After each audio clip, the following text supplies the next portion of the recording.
Olá, minhas queridas mães que nos ouvem, nos assistem. Estamos aqui para mais uma Maternidade no Ar. É com imensa alegria que eu recebo vocês aqui para desconstruir a ideia de que maternidade tem modelo e um pacote de culpa aí que vem junto. A gente quer conversar sobre a maternidade possível, sobre o dia a dia, o que a gente pode fazer de melhor com as nossas potencialidades, com os nossos sentimentos, enfim, falar de maternidade real. E para isso eu trouxe aqui uma mulher que, assim como nós, está se reinventando todos os dias para viver essa aventura que é a maternidade, para fazer o seu melhor. Eu estou falando de Marília Farias, que é a mãe do Martim, de 11 meses, já faz um aninho, né? Ela é jornalista também e se dedicou, tem uma trajetória enorme na internet, compartilhando experiências, inspirando mulheres, falando de estilo de vida. E agora ela deu uma pausa nesses temas e criou um Instagram chamado Mães que se Acolhem, para falar das alegrias, né, e das tristezas também, das dúvidas, dos dramas de ser mãe. Afinal de contas, a gente precisa desconstruir essa ideia de que maternidade é um mar de alegria sem fim, né, Marília? Com certeza. Olá, gente. Olá, Alessandra. Primeiro eu quero te agradecer o convite, a oportunidade de estar falando sobre esse assunto. A gente sabe o quanto é importante e o quanto mais mães precisam compreender que existe essa dualidade de sentimentos, né? Que é perfeitamente normal, né? Perfeitamente normal. Que antes eu achava que sentir incômodos era algo aberrante, né? Era quase proibido, na verdade, né? A gente cresceu, nós viemos de uma geração que se disse que a mulher ela precisa ter essa sobrecarga materna, que a divisão das tarefas ela não é muito igual. Então, quando a gente se vê no papel, a gente acaba fazendo essa sobrecarga de forma involuntária até. Ainda que tenhamos parceiros ou parceiras que façam a sua parte, em alguns momentos a gente se sente culpada. Demais. Pela outra pessoa estar fazendo. Isso acontece muito comigo. Até pra gente estar aqui hoje, não sei, acredito que foi um malabarismo que você fez para estar aqui, né? Toda uma logística para deixar a criança em casa. O Martim ainda não estuda, não. O meu já estuda, então é um horário que eu já consegui, né, poder estar aqui mais tranquilamente, mas eu acredito que para você foi aí uma ginástica. Com certeza. E aí eu agradeço ainda mais por você ter aceitado o convite. Estou muito feliz, muito animada para conversar. Então, vamos conversar falando sobre a ideia, né, de você criar esse perfil, apesar de você ter um Instagram um perfil no YouTube com mais de 17 mil pessoas ali reunidas, consumindo o teu conteúdo.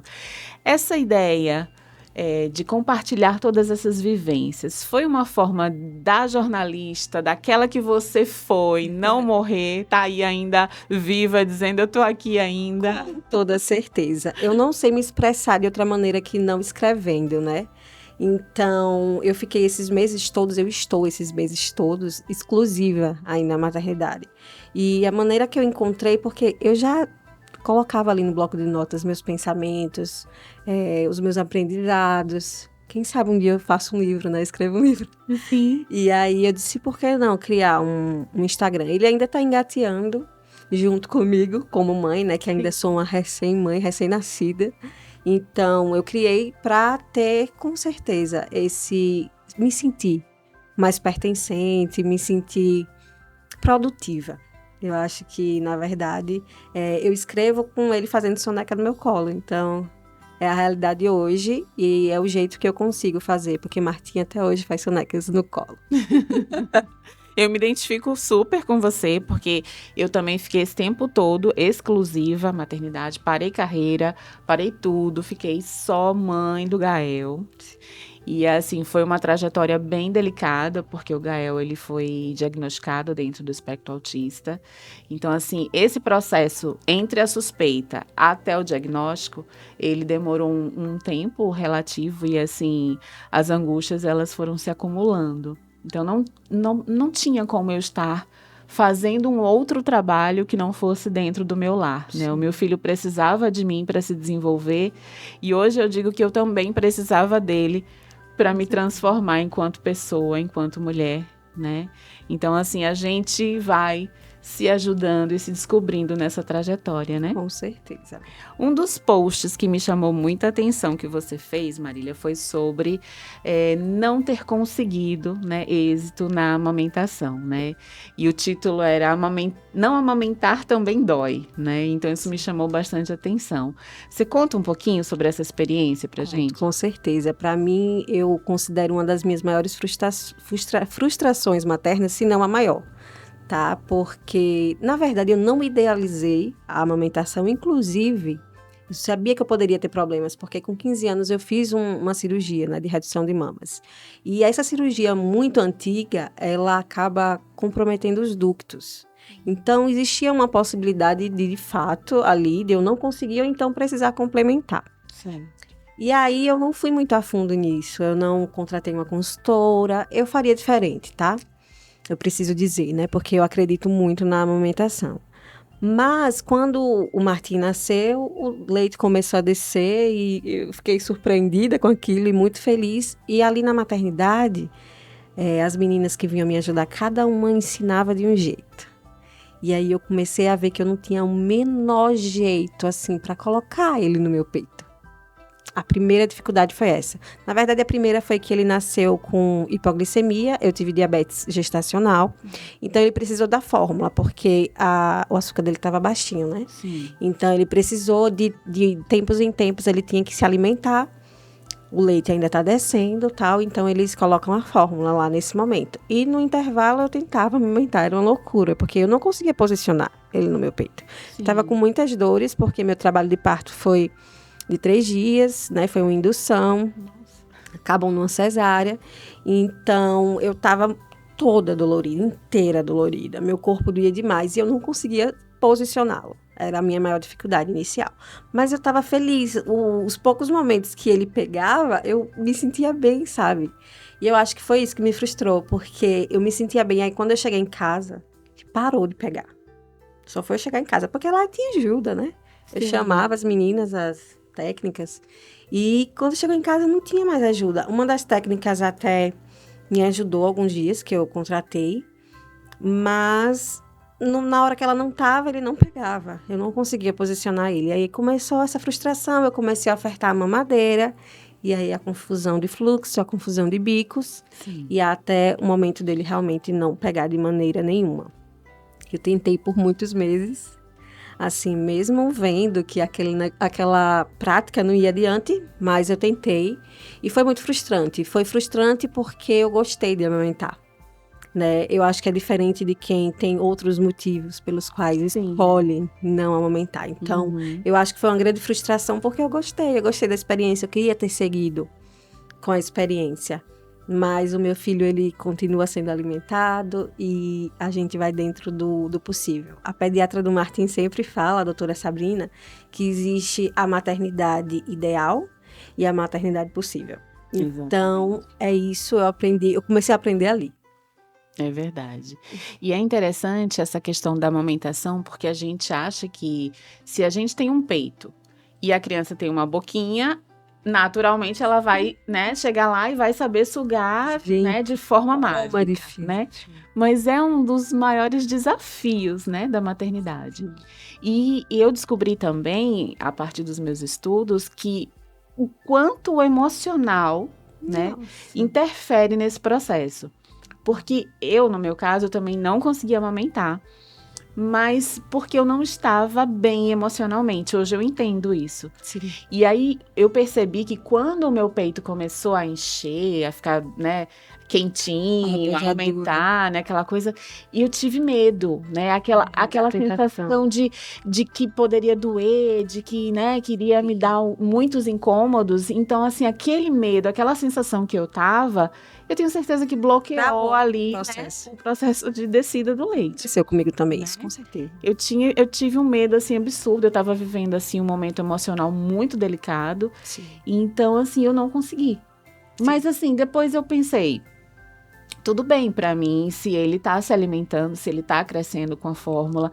Eu realmente não conseguia, eu não tinha emocional para suportar todo esse processo, né, que é, né, o trabalho da amamentação, Com né? certeza. Eu sei que muitas mulheres se sentem plenas, né, se sentem felizes, se sentem ali, nossa, super mães, super mulheres. Eu acho lindo, eu defendo a amamentação, mas eu acho também que tem mulheres que não estão preparadas para esse momento e tudo bem, né? Tudo bem. E a gente precisa validar os nossos sentimentos, porque nesse processo da maternidade muitas coisas vão acontecer. Isso, E esse é um grande desafio, mas é um primeiro desafio. Né? Daí em verdade. diante, muitas coisas vão acontecer e começar a validar quem nós somos diante daquela criança, daquela pessoa. Sou uma pessoa, né?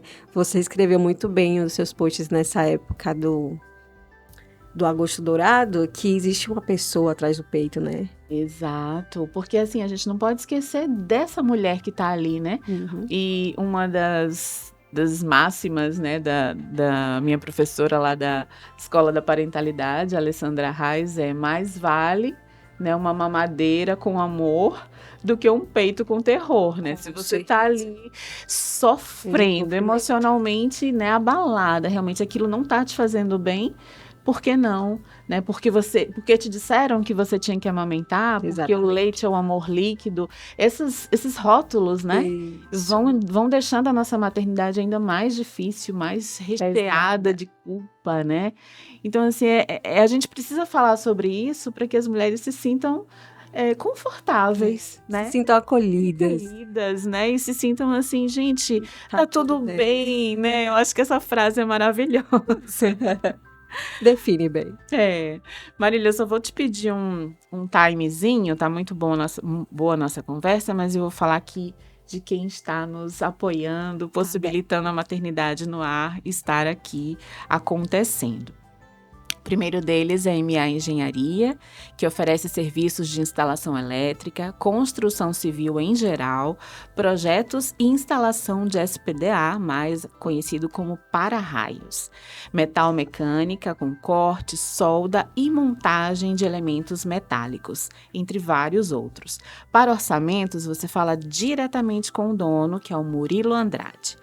E já pode, óbvio, negociar aí um orçamento que caiba no seu bolso. O telefone é 79, o DDD 999558954, ok? Murilo Andrade é o dono da MA Engenharia. E também agora, se você está pensando em empreender ou se reposicionar no mercado e não sabe por onde começar, a minha dica é a Empreendex Estúdio Criativo. Nele você encontra uma equipe pronta para abraçar a sua ideia e avançar junto com você. Conte com a Empreendex para a produção da sua marca, criação da identidade visual da sua empresa, site, gestão de redes sociais e a diagramação de impressos e digitais. Anota aí, Empreendex Estúdio Criativo. Para saber mais, acesse empreendex.com. Bom, vamos voltar aqui para o nosso bate-papo com a Marília. E, Marília, agora eu queria que a gente entrasse em outro assunto bem delicado. Acho que tudo na maternidade acaba assim, né? Bom, o que você pensava sobre a maternidade antes, né? Que hoje faz toda a diferença, que não tem... Tipo, você desconstruiu com a sua vivência.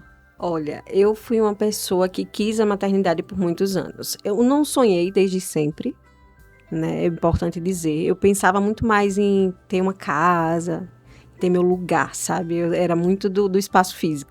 Mas você sonhava em casar também? Não, também. Não, você aconteceu. queria o seu canto. Eu queria ter meu canto e tudo foi acontecendo. E aí a maternidade chegou pra mim assim também, aos poucos. Eu comecei a desejar muito e aí eu passei muitos anos desejando. Então, nesse caminho do desejo de ser mãe, eu me peguei lendo muita coisa, consumindo muito conteúdo. E a gente acaba tendo a ilusão de que as coisas estão no nosso controle e que a maternidade também vai estar. E outra coisa também que fez toda a diferença é que, assim, eu cuidei dos meus sobrinhos, especialmente da minha sobrinha, filha da minha irmã, a mais nova. Eu ficava com ela, né, durante o dia para os pais trabalharem. Então, eu tinha aquela experiência do amar alguém bastante, Cuidar, do né? cuidar de alguém, né, de fazer as demandas de um bebê, que eu cuidava dela ainda bebê. Então, quando eu me tornei mãe, foi um baque perceber que, peraí, tem alguma coisa que é diferente. E eu acho importante falar, porque quando a gente fala em romantizar a maternidade, eu acho muito arriscado justamente por isso. Porque a gente precisa alinhar nossas expectativas, e foi o que eu não fiz. É verdade. Eu Faz toda a diferença. Toda a diferença. Eu não fiz, sabe? Parece até óbvio quando você tá falando dentro já da maternidade, Sim. mas antes não é tão Não óbvio faz assim. sentido. Então, assim, como eu cuidei da minha sobrinha, eu achei que eu ia ter um lugar de, poxa, eu tenho um certo controle, eu sei o que fazer. E aí eu descobri que eu não sei fazer nada, porque a minha sobrinha, quando chegava no final do dia, eu entregava para os pais dela e ali eu não tinha só um descanso físico, eu tinha um descanso da responsabilidade, porque ali os cuidadores principais dela, os responsáveis principais dela estavam com ela e ali acabou para mim. Eu ia me deitar tranquila e com meu filho não tem, né? Não tem descanso. Não tem descanso físico, mental, não tem descanso da responsabilidade, que é muito grande, não tem descanso de ter tempo de retomar ser quem a gente era. Isso. Então, eu acho que esse foi o maior impacto que eu diria que eu senti nesse processo da maternidade, foi alinhar a expectativa. Então, para quem está ouvindo aí que de repente está gestante, que está nesse processo, eu acho que uma boa dica é alinhar as expectativas. É verdade. A gente tem um trabalho chamado pré-natal psicológico. E justamente para que a gente prepare o emocional das gestantes para a chegada das vivências reais. Sim. E a gente percebe que por mais que a gente fale, por mais que a gente explique, né, a importância, elas estão num mundo tão fantástico que elas não entendem, né, exatamente o que a gente está dizendo. Então, eu percebo que é muito mais fácil hoje a gente conversar com mães que já estão ali no perrengue, já estão descabeladas, né, desesperadas, precisando de ajuda, do que com a gestante. A gestante ainda está muito ali idealizando, sonhando, achando que tudo é lindo, tudo é perfeito, tudo é possível. E quando a gente encara a realidade, que a gente chega com o bebê no colo, em casa, a gente percebe que a realidade é toda. Até sua casa parece que não é mais a mesma, né? Tudo fica estranho, você fica estranho, o teu corpo, o teu esposo, a tua rotina, a tua casa, tudo muda. É real. Tudo vira um caos, né, Ale? Tudo vira um grande caos. É verdade. Se a gente não tiver um bom preparo emocional e um bom preparo no nosso entorno, né? As pessoas que nos rodeiam, se elas também não tiverem ali numa sintonia de auxiliar, de te respeitar, né? Respeitar aquele sentimento, entender alguns sinais que são alertas, eu acho que tudo fica realmente muito mais problemático. Acho não, tenho certeza. O bebê gestado é um bebê idealizado, né? O bebê Também não é o que espelha os seus braços. A gente pode até fazer uma analogia com o ensaio de gestante. Nós maquiadas, plenas, lindas e maravilhosas, reluzentes. E aí, quando a gente chega lá do puerpério, baby blues, que eu tive, bem intenso, muito intenso. Eu nunca senti nada parecido, mesmo. Relata um pouquinho dessa experiência. Eu vou falar assim, eu tenho um histórico, tá, de questões psicológicas desde os meus 13 anos. Então, assim, eu sabia que poderia acontecer. Mas você estava acompanhada? Estava acompanhada, estava. Eu fiz acompanhamento minha gestação inteira com psiquiatra. Com a psicóloga eu parei no meio, porque tinha uma escada lá, eu não conseguia mais subir. E aí eu parei no meio. Mas, assim, eu tomei remédio minha gestação inteira, tá? Importante dizer que existem medicações compatíveis, né, com a gestação. Então, Mas você teve medo quanto a isso? Você ficou receosa? Não, isso não, porque isso era uma coisa que eu já sabia que eu ia ter que enfrentar. Certo. Então, quando eu me descobri grávida, eu fui logo, antes de ir para o obstetra, eu fui para o psiquiatra, conversei com ele e eu confiava muito nele. Então, não fiquei, preocupada em relação a isso. E existem, tá? Medicamentos compatíveis, inclusive com a amamentação, que é uma questão que muitas mães não sabem. Isso é um tema bem importante, né? Porque a primeira coisa que falam, suspende a medicação, né? E não é o habitual. Inclusive, eu só conheço obstetras que falam assim, né? Então, eu nunca enganei, tá? As pessoas que me acompanhavam sabiam do que eu tomava, mas existe uma resistência. Então, você precisa ter muito conhecimento para chegar e dizer, não, tá, eu tô segura. Certo, é Eu tô verdade. segura. Tá tudo bem. Sua família não foi contra ali, não Não, não, tentou, não, não. não. Que Não, foi isso é bem maravilhoso. tranquilo. Em relação a isso, foi bem tranquilo. E aí eu me vi no Baby Blues, né? Que são aqueles primeiros 15 dias, que eu acho que o meu se estendeu um pouco mais. De um sentimento que nenhuma depressão que eu já tenha tido, nenhum transtorno de ansiedade, nenhum pânico se comparou. Era uma tristeza profunda, tá? Uma tristeza profunda, um desespero muito grande. Era um lugar de não me sentir no meu corpo. Eu tive problema de pressão depois do parto, tá? Não durante o parto, mas quando ele nasceu, minha pressão começou a aumentar. Então, eu estava vivenciando alguns processos físicos complicados, das dores que vieram do meu trabalho de parto, da cesárea. Da cesárea não, a cesárea foi até bem tranquila, tá? Em relação ao corte. Mas em relação ao processo mesmo, que foi o meu trabalho de parto, e a questão da pressão alta, porque eu demorei um pouco para descobrir que era a minha pressão que estava alta, que estava me fazendo sentir mal. Então, eu sentia aquele calor na nuca e aquela dor localizada, e eu achava que era físico, muscular. Estresse, Eu tensão, chamei né? até uma fisioterapeuta na época para ela me destravar e tinha muitas travas, sim, né? Porque eu passei muitos dias em trabalho de parto. Mas, na verdade, aquela dor específica era a pressão alta. E aí eu só descobri depois de alguns dias. Então, foi muito difícil para mim administrar o físico, o emocional e, assim, um sentimento muito de tristeza mesmo. E fiquei naquilo, o meu médico, o obstetra, ele me receitou ainda uma medicação complementar ao que eu já tomava, para eu conseguir relaxar, porque eu fiquei em estado de alerta.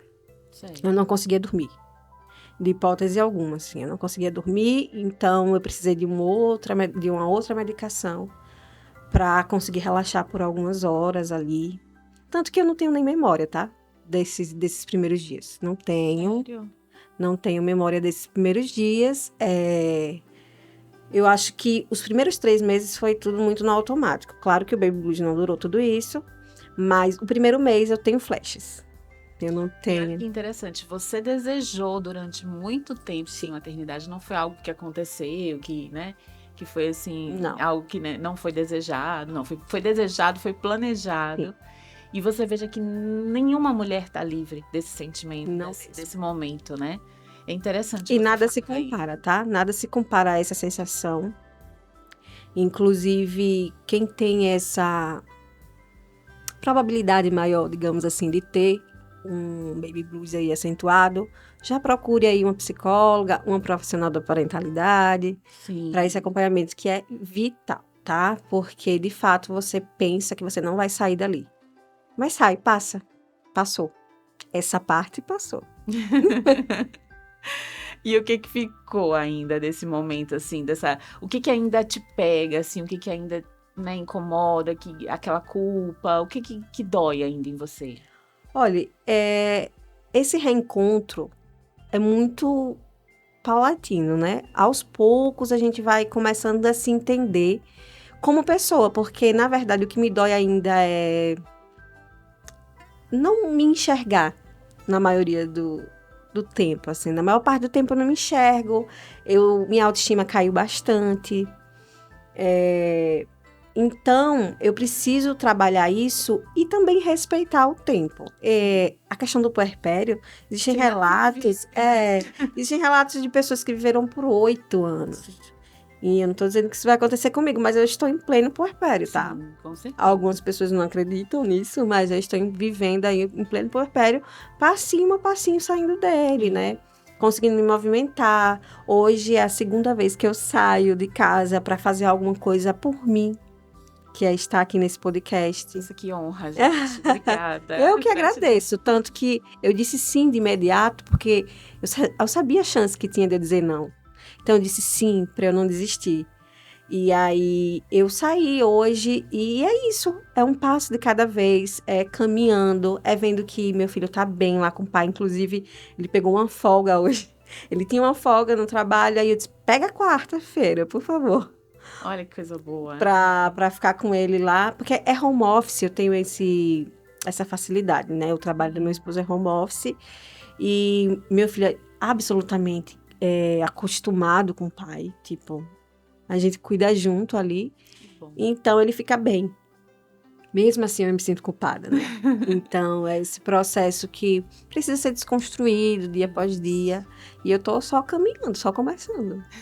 Tá na nossa cabeça, né? Você veja que essa culpa toda, que essa dificuldade de deixá-la um pouquinho e vir ser, né, ser a gente, viver um pouquinho Sim. a nossa vida, a gente tem essa dificuldade de fazer isso. É impressionante, né? Com certeza. Como dói, né? Como dói. É impressionante. A primeira vez que eu saí, eu quase desisti, real, assim. Eu chegava na porta, voltava, meu Deus, como é que eu vou sair sem ele? Tem pouco tempo, tá? Meu filho já vai fazer 1 ano. E eu fiquei nessa angústia, meu esposo, você vai, literalmente me empurrando. Que bom Você que vai. ele fez esse movimento. Você vai. E foi ótimo estar lá. Fui para um aniversário de um afilhado, encontrei amigas, fiquei por 2 horinhas lá. E foi incrível. O aniversário de criança nunca foi tão bom. Eu falei.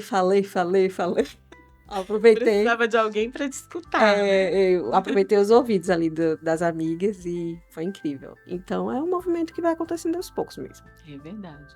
Tá em pleno movimento. Eu fico muito feliz de ter contribuído para a sua Com saída. certeza, pode ter certeza. Eu que agradeço.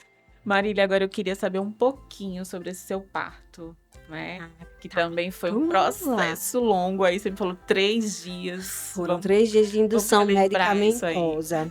Eu tive diabetes gestacional, tá? Então, em decisão lá em conjunto com o meu médico, como eu precisei de insulina no último mês, quando entra a insulina, existe um prazo aí. Que alguns médicos falam que é 38 semanas, outros 39. O meu médico se sentia seguro em ou fazer o parto cesárea ou ir para a indução com 38 semanas. Então, com 37 semanas e 2 dias, eu comecei a indução não medicamentosa, que foi a acupuntura. Eu fiz o descolamento de membrana, que é um procedimento que você faz no consultório mesmo. O médico faz ali um exame de toque, que é um pouco mais dolorido do que um exame de toque, porque ele gira os dedos, né, para descolar mesmo a membrana que envolve ali a bolsa. E fiz esse procedimento, fui fazer acupuntura e essas coisas, né, que dizem, né, se movimentar, fazia muito exercício na bola. E aí eu fiquei 3 dias fazendo isso. Chegou o dia de internar, porque nada aconteceu, né, nesse preparo não medicamentoso, eu não entrei em trabalho de parto. Então aí eu fui pro internamento. E aí eu cheguei lá no hospital numa quarta-feira, e aí começou a indução com miso, né, que é um comprimido que coloca lá na vagina. E aí eu comecei com esse medicamento de 6 em 6 horas, e aí ele serve para afinar o colo do útero, para as coisas começarem a acontecer.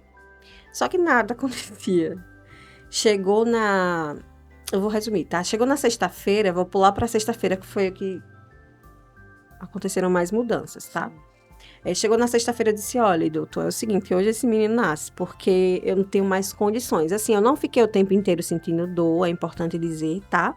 Porque a indução, ele é um processo muito mais dolorido psicologicamente, e é importante falar para quem vai passar por indução, do que físico. Assim, vai rolar dor física, mas é muito da sua cabeça, né? Mas porque você queria o normal? Eu queria o parto normal. Entendi. Então, assim, o meu caminho ali era a busca pelo parto normal, tá? Você ainda tinha essa esperança, Tinha, né? total. Pra mim, não tinha outra possibilidade, na verdade, ali. Eu vou chegar lá. E aí, quando chegou na sexta-feira, eu disse, olha, eu tô muito frustrada. Aí, nesse momento, eu tava com 4 centímetros de dilatação apenas, de quarta-feira pra cá. A dilatação não quer dizer muita coisa, porque o bebê precisa estar na posição de encaixe, o seu corpo, né, o seu quadril ali, a sua pelvis precisa abrir, tem todo um processo, mas a gente se apega à dilatação, né? Então, ali tinha 4 centímetros de dilatação apenas, depois de várias coisas que eu já tinha feito. Então, vamos lá, doutor, porque senão vai acabar na cesárea. Nesse momento, eu pensei na cesárea. Mas aí começou o trabalho de parto. Aí entrou ocitocina, tá? Porque o miso, ele tem um tempo para você utilizar. né? Tem um número de comprimidos que você pode usar. E aí já foi para a ocitocina.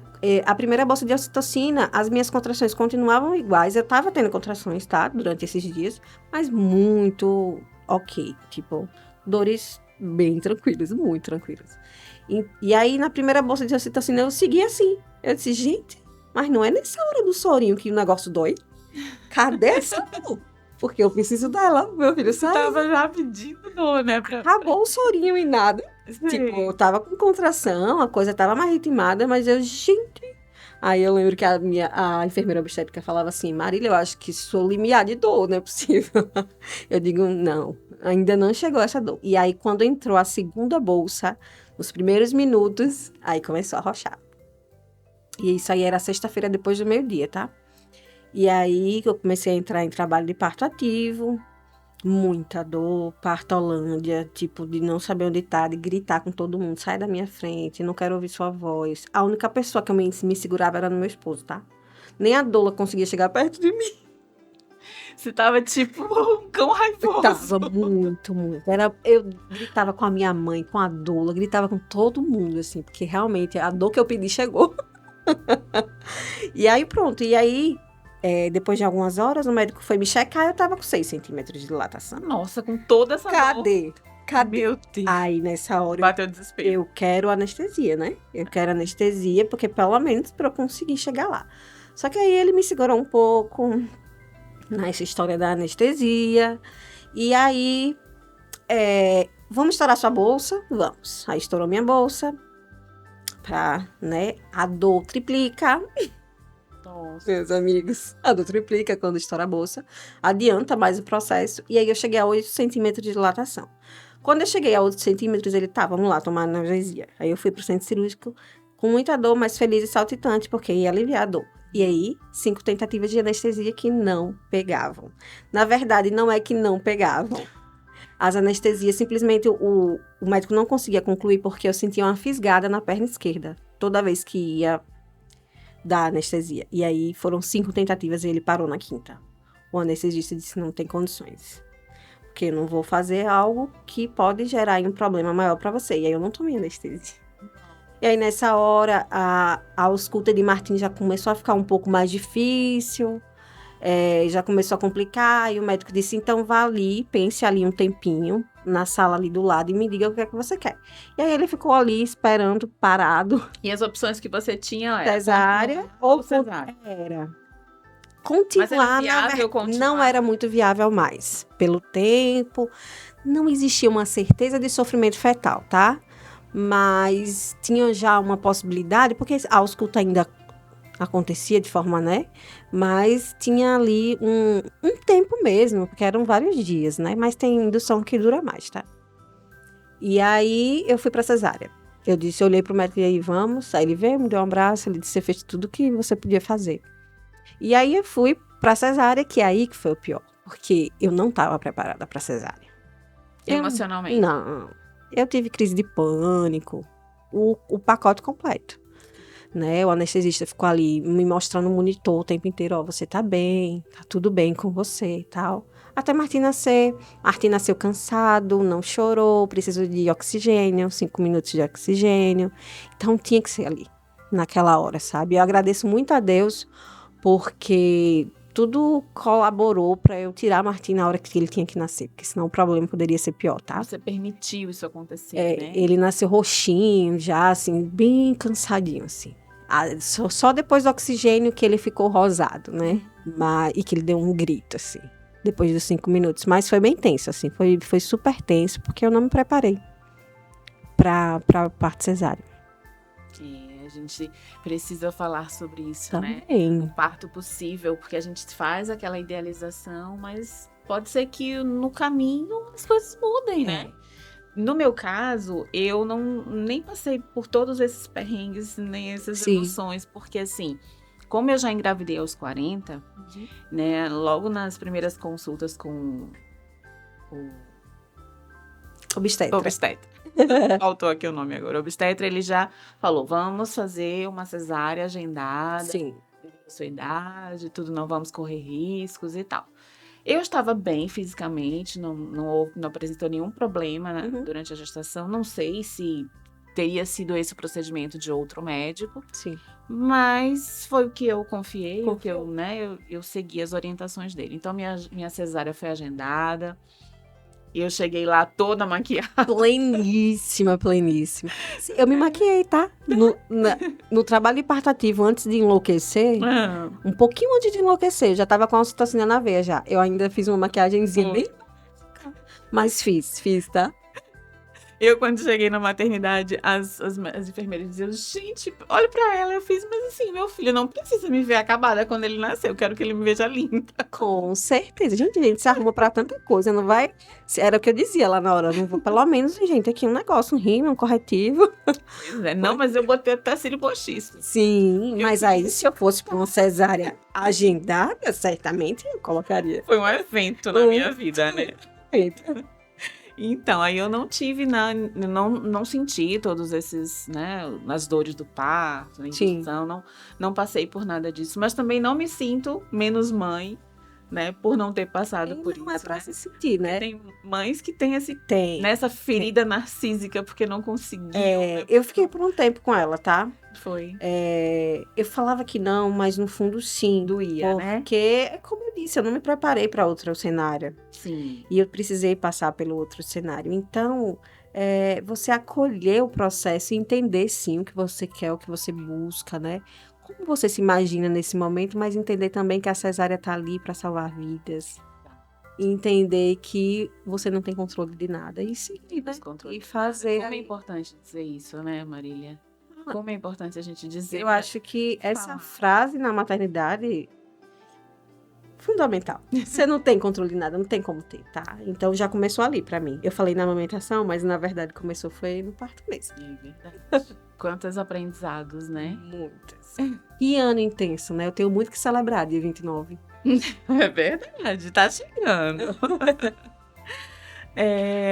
E eu queria falar também sobre esses assuntos são extremamente importantes, mas uma das coisas também que você compartilhou lá que me pegou bastante foi essa coisa da gente dizer que nem todos os dias são maravilhosos, que a gente não vai se sentir 100% do tempo feliz, plena e maravilhosa. Que a maternidade também tem ali seus espinhos, suas dores, suas lágrimas, suas angústias, né? Porque muitas mulheres se sentem assim num lugar de culpa por não estarem plenas o tempo todo. E é isso que você falou lá, né? Assim, gente, a maternidade é linda, né, a realização de um sonho para muitas mulheres, mas ela, mesmo assim, ela é dolorida também. Ela é sufocante às vezes, né, Marília?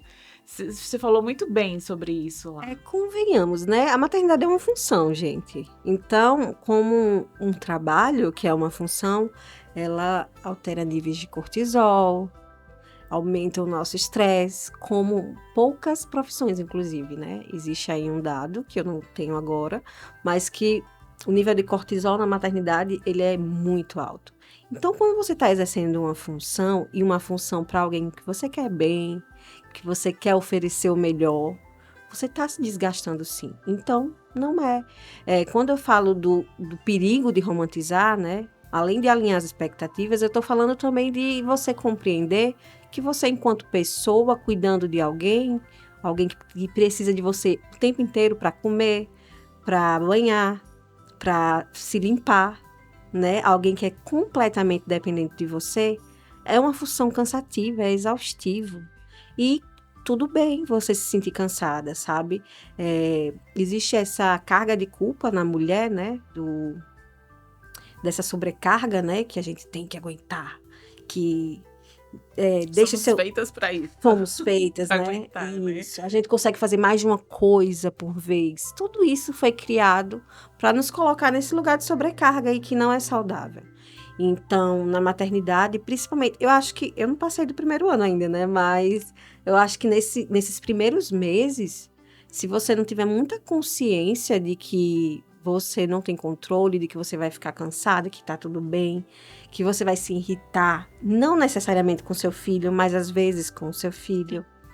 e você acolher esse sentimento e saber direcionar da melhor forma, porque também aquele bebê não tem culpa, né, do que você está sentindo, ele está ali totalmente imaturo no rolê, acabou de chegar. Então, mas você se acolher, né? E eu falo sempre sobre isso porque eu acho muito perigoso alguém chegar na maternidade com essa ilusão, nessa altura do campeonato, porque tem informação, né? Que às vezes prejudica, eu sei, informação demais deixa a gente, né, um pouco angustiada, né? Às vezes, pelo menos comigo, dependendo da quantidade de informação e o momento que eu absorvo aquela informação, vai influenciar de forma positiva ou negativa. Eu acho que tudo tem um equilíbrio, né? Mas eu acho que é meu papel fundamental, assim.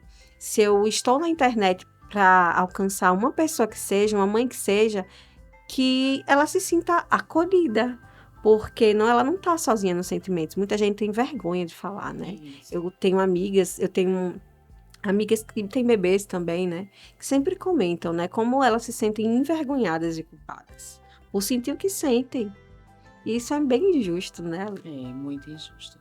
E assim, o seu histórico, né? Você relatando todo, né, o seu histórico anterior à maternidade, essas questões que você vem tratando psiquicamente, eu vejo que você, apesar de você estar vivendo, né, a maternidade ou puerpério, de você estar aí intensamente mergulhada em tudo isso, você demonstra estar tranquila, tá passando, tá absorvendo assim os desafios, né, consciente, né, consciente de que um dia vai ser legal, outro dia não vai ser, que não é sempre ok, que você vai chorar, vai sorrir. E eu vejo assim, eu sinto um equilíbrio no meio desse caos todo. É assim que você se sente? Olha, obrigada, viu? Porque não é assim que eu me sinto. Pelo contrário, eu me pego achando que eu tô fazendo tudo errado. Inclusive, no exercício da maternidade e comigo também, né? Eu me pego me culpando demais, demais. Aí você pergunta, Marília, mas você tá falando aí que essa culpa não faz sentido.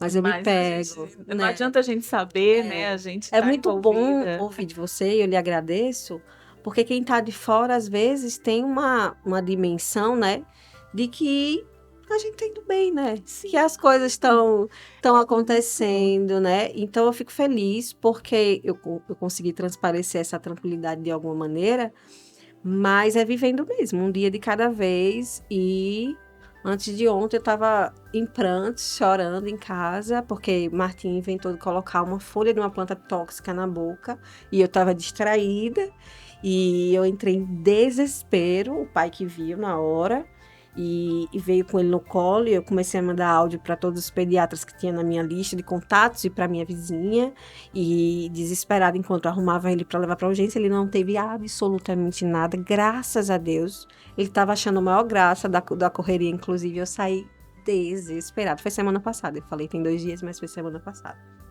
E você vê que você não tem controle, que as coisas acontecem. O tanto que eu me culpei porque eu estava distraída, Imagina. e porque aquela planta estava acessível, você não tem noção. Acho que eu passei 2 dias em um estado deplorável, assim, porque a gente se culpa mesmo. É verdade. E claro que a gente tem que ter cuidado, né? A planta já tá fora do alcance dele, não tá mais lá onde estava, mas acontece. Acontece. E se a gente viver num lugar de culpa, que horas a gente vai aproveitar? A final da maternidade. Acho que por isso que falam que a gente só aproveita quando é avó, né? Porque aí já não tem mais a responsabilidade. Minha mãe fala que é muito melhor ser avó do que ser mãe. Mas aí são outras questões pra gente trabalhar também, essa questão da avosidade, né? Mas aí é tema para outra conversa. Marília, qual você diria que tem sido esse maior desafio da maternidade para você? Olha, acho que um pouco de tudo do que eu falei aqui, mas tem um específico que eu posso citar, que é quando o Martim fica doente. Eu realmente perco o centro, sabe? Filho doente é algo, claro que vai muito da personalidade da pessoa, tá? Fato, eu tiro pela minha irmã, que tem uma personalidade completamente diferente da minha. Mas me desestabiliza. E eu acredito que o meu maior problema é ter esse controle na hora que algo acontece. Martin foi internado com bronquiolite com 4 para 5 meses. Verdade, eu acompanhei. Ele completou 5 meses no hospital no dia do meu aniversário, ele foi para UTI. Então, eu não sei dizer o tamanho da sensação do lugar escuro que eu fui. Qualquer gripe eu fico muito, sabe, espirrou. E agora? Será que vai ter outra bronquiolite? Sabe? Então, assim, eu acredito que o meu maior desafio é aprender que essas coisas vão continuar acontecendo. Espero que nunca mais no grau que foi. E que vai ficar tudo bem, sabe? E que as coisas se ajeitam, e que a gente dá conta de um jeito, dá conta não no sentido de estou dando conta de tudo, mas no sentido de que a gente passa por aquilo. Isso. Né? As coisas atravessam a gente, mas elas não nos derrubam. É verdade. Algumas vezes derrubam. Mas aí a gente tem uma força e de um lugar que a gente escolhe ter para se reerguer e seguir e viver o próximo desafio. Eu acho que é mais essa questão psicológica, tá? É verdade. Minha maior dificuldade, com certeza. Eu acho que é geral, né? Eu acho que as mães, elas têm esse lugar de culpa e assim, esse botãozinho aí ativado, porque a gente se culpa por tudo, realmente. Nossa. Eu trabalho diário. Vivi momentos desses assim também, porque o Gael chorou e eu não cheguei a tempo no quarto e ele acabou caindo da cama. Sim.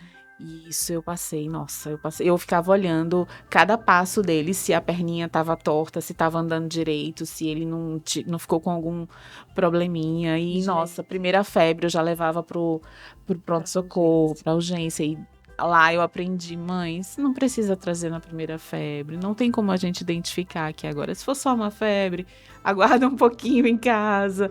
E até eu entender esse processo, nossa, como eu me culpei. E como é sofrido, né? Porque é um processo sofrido, doloroso. A gente quer sempre garantir o bem-estar, né, deles, mas também não tá no nosso alcance, infelizmente. A gente também tem que saber isso. A gente fica doente também, enfim. Outra coisa que não deveria acontecer, mãe não deveria ficar doente. Gente, porque assim, é um sofrimento pelo sintoma que você tá passando e pelo fato de você não estar disponível. Inclusive, eu preciso fazer uma cirurgia ali. Tá adiando, tenho certeza. Tô adiando bastante, porque não sei como vou fazer essa logística. É pensar que a vida muda completamente. As prioridades, o Nossa, tempo. eu já teria feito essa cirurgia num estalar de dedos, porque é tão simples, né? É um procedimento simples. Mas quem disse que quando você tem alguém ali dependendo de você pra tirar a sonequinha no colo, que você decide e vai assim, né? Enfim. Você já deve ter recebido a instrução para ir mudando essa sonequinha, esse lugar. Nossa. Como é? Eu acho que aí faz parte do sua maternidade possível, né? Porque vai de encontro aí os conselhos que você recebe. Né? Gente. O menino vai ficar acostumado, nunca mais vai sair do colo. Vai ter 27 anos, vai estar dormindo no colo. É porque, assim, é muito mais sobre mim, tá? E eu tenho plena consciência disso. Então, importa, não adianta outra pessoa vir me dizer, porque eu sei que ele é plenamente capaz de ter outro hábito, tá? Pode ser que nos primeiros dias seja difícil, mas ele é capaz de ter outro hábito, só que eu não tô pronta, gente. É isso, ele tem 12 quilos, fica com 12 quilos em cima de mim. Mas você gosta. Sonequinha, às vezes me incomoda bastante, tá? Porque eu fico ali presa, né? Uhum. Não vou dizer que não me incomoda, não, mas eu não tô pronta. E eu me acolho. Nossa, mas assim, que maturidade você falar isso, né? Você entender que é sobre você e não é sobre ele, né? Uhum. E que tranquilidade você falar sobre isso. Gente, eu tô adorando esse bate-papo, porque Marília, ela com certeza ela está nos presenteando com várias lições, assim, de uma maternidade possível, né? Vários alertas, gatilhos aí para as pessoas ficarem ligadas, né? As mães, as gestantes, e também se perdoarem, se abraçarem, se acolherem, né? Acolherem suas dores, seus medos, suas angústias. Como isso é importante, né, Marília? Demais, gente. A rede materna, você ter com quem contar é fundamental. Outra coisa que eu não sabia, eu sou uma pessoa um pouco fechada. Depois da minha vida adulta, eu fiquei fechada a amizades, tá? E, gente, eu precisava ter uma mãe perto de mim, uma mãe que estivesse vivendo o meu momento perto de mim. E Deus foi tão bom que eu tenho uma vizinha que o filhinho dela nasceu 10 dias depois. Do Martim, eu não a conhecia, tá? Nem ela me conhecia, porque eu não era de andar ali no prédio, no condomínio.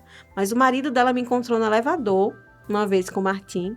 E aí ele conversou comigo e falou, meu filho também tem a idade do seu. E aí ele falou, conversa com meu esposo um dia, não sei o quê. E a gente se encontrou no acaso. E ela é minha parceira. Que coisa boa. E eu digo, se não fosse Carol na minha vida, como ia ser mais difícil? Porque, gente, a gente precisa falar, sabe? Ter alguém só para ouvir. E ouvir também. Ontem ela estava conversando comigo sobre várias angústias dela. E no final do dia, ela, amiga, desculpa que eu passei o dia inteiro só falando. Eu digo, tá tudo bem, a gente tá aqui para isso, né?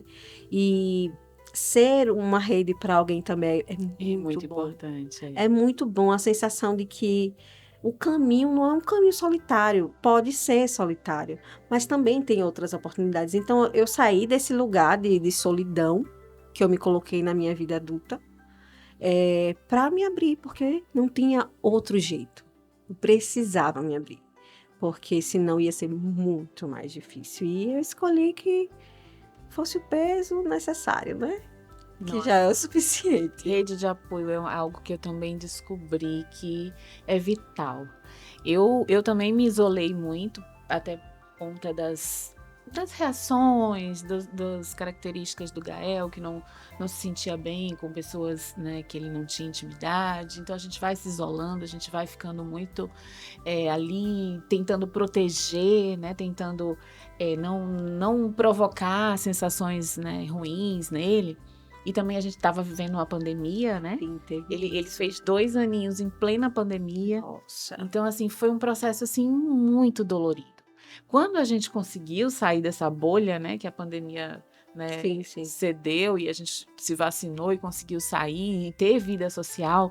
E que o Gael foi para a escola. Gente, como isso foi importante. Porque ali, na própria escola, nós fizemos as mães se uniram e nós criamos um grupo. E a gente ali sai para levar as crianças para brincar em outros ambientes, a gente se acolhe, a gente se ajuda. Eu tenho uma querida, que é a Fernanda Ferrão, que está sempre comigo, que o filhinho dela é da mesma idade do meu, que estudam juntos e que brincam juntos, assim, de uma forma linda, sem brigas, sabe? Aquela coisa muito gostosa. E assim, a gente se apoia tanto, é tão importante a gente ter essa troca. E assim, eu descobri que essa rede de apoio realmente nos possibilita viver, né?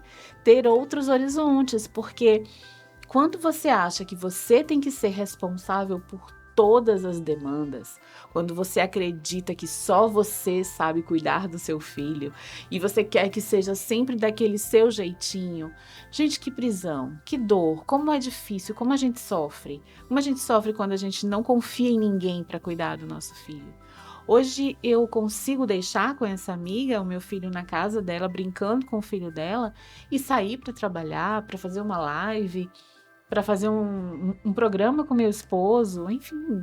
Gente, como a vida melhora quando a gente tem uma rede de apoio. Preciso chegar nesse lugar, tá, Lê? Eu preciso dizer que para mim ainda é uma grande dificuldade. Mas você chega, pode ter certeza que eu também estive aí, e você já tá num passo melhor, que você já tá com uma amiga, uma vizinha, que eu não tinha isso.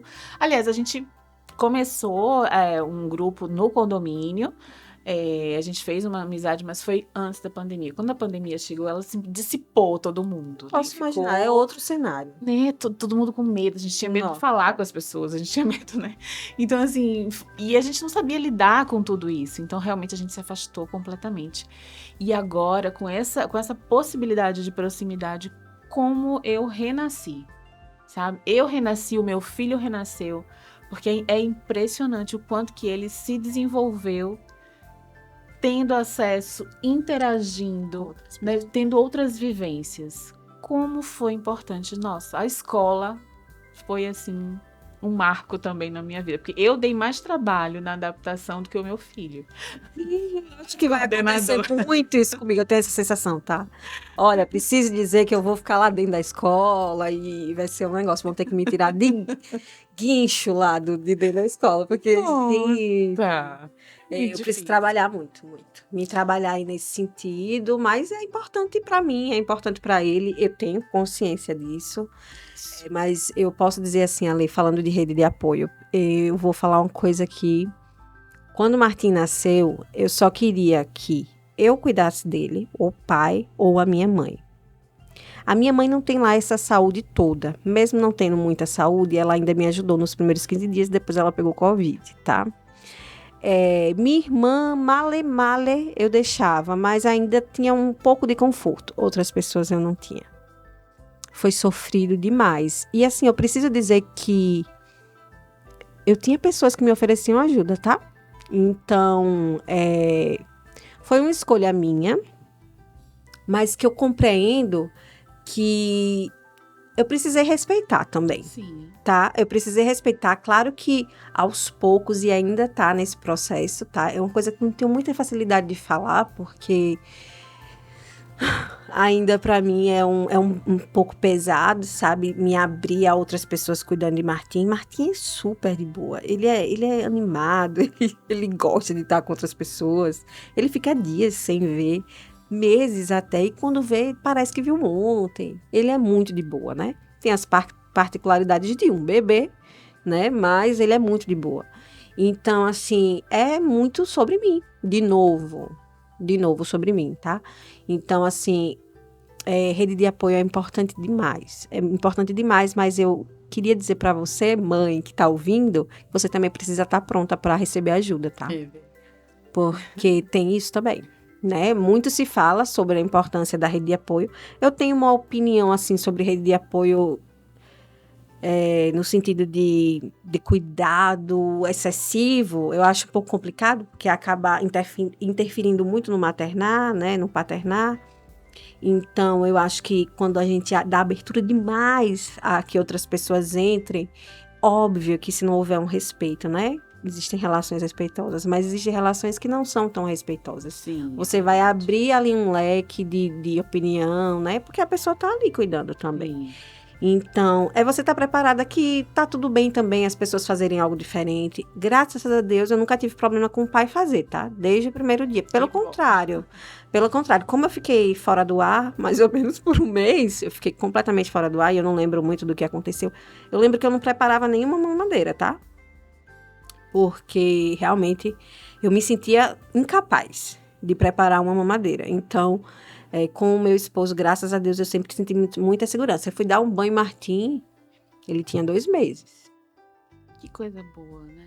Assim, você ter podido contar com Sim, ele, né? sim, eu tinha, com certeza, sabe? E ele faz o papel dele, é aquela coisa, a gente romantiza também o super pai, né? Eles recebem títulos, porque quando eu comento com as pessoas, por exemplo, que meu filho dorme com meu esposo, eu durmo no meu quarto e meu filho dorme com meu esposo no quarto do Martim, né? E eu assumo o posto de manhã. As pessoas ficam, nossa, como você é privilegiada. Que marido maravilhoso. E eu digo, gente, quantas mães perdem? À noite, atende os despertares inúmeras vezes e nenhuma é colocada no altar por causa disso.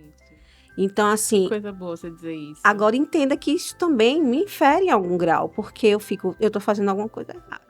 Eu tinha que estar ali atendendo os despertares. Senão eu sou uma mãe ruim. Oh. Me pega, ainda que eu tenha consciência de que ele só tá sendo pai. Sim, sim. Ele só tá fazendo o que tem que fazer, do mesmo jeito que eu passo o dia inteiro fazendo o que tem que fazer. E eu preciso dormir, né? Eu tenho as minhas questões dos meus medicamentos, enfim, das minhas demandas pessoais, que eu preciso de ter algumas horas de sono. Senão não funciona mesmo. Então, assim, cada pessoa vai ter ali a sua realidade. Martim é um bebê de mamadeira, então nunca teve esse problema, né, do peito, né? Sim. Que aí seria outra questão, né? Porque aí ele dormiria comigo. Mas ele é super acostumado, gente, a dormir com o pai. Eu acho que eu nem saberia dormir com ele. Sabe aquela coisa que você não sabe nem a logística? Eu coloco pra dormir e entrego pro pai. Quando o pai termina de jantar, enfim. Se preparar pra ir e entrego pro pai. Mas ele passa a noite com o pai. E aí eu me levanto 6:30 da manhã e vou viver o dia, sabe? Com ele. O resto do dia com ele.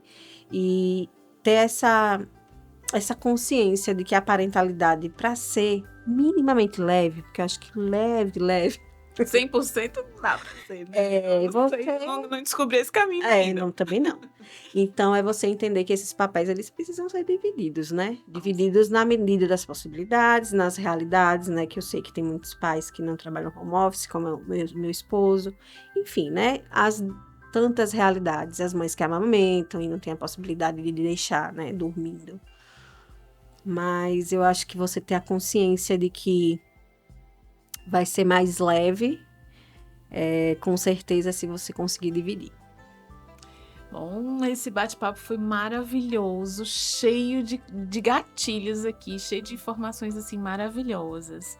Mas, assim, fazendo aí um resuminho do que a gente falou, eu acredito que sempre vai ser sobre nós, né? Nossa, Eu acho sim. que o autoconhecimento é que vai nos ajudar a ter um caminho também mais leve nessa maternidade. Encontrar, né, essas respostas dentro da gente, esses motivos dessas culpas, onde é que elas nascem, né? Todos esses nascedouros aí desses sentimentos que a gente acaba, Sim. né, alimentando e sofrendo e fazendo sofrer. Né, Marília, eu acho que tudo é sobre nós. Sobre nós. E no momento que eu ia falando várias coisas aqui, eu ia tendo entendimentos, né? Então, quando você tem a oportunidade de falar sobre os seus sentimentos, sobre como você enxerga o seu maternar, né? Falando especificamente desse assunto, os insights vão acontecendo. E aconteceram vários insights aqui enquanto eu falava. E eu tô muito feliz, viu? Obrigada mesmo.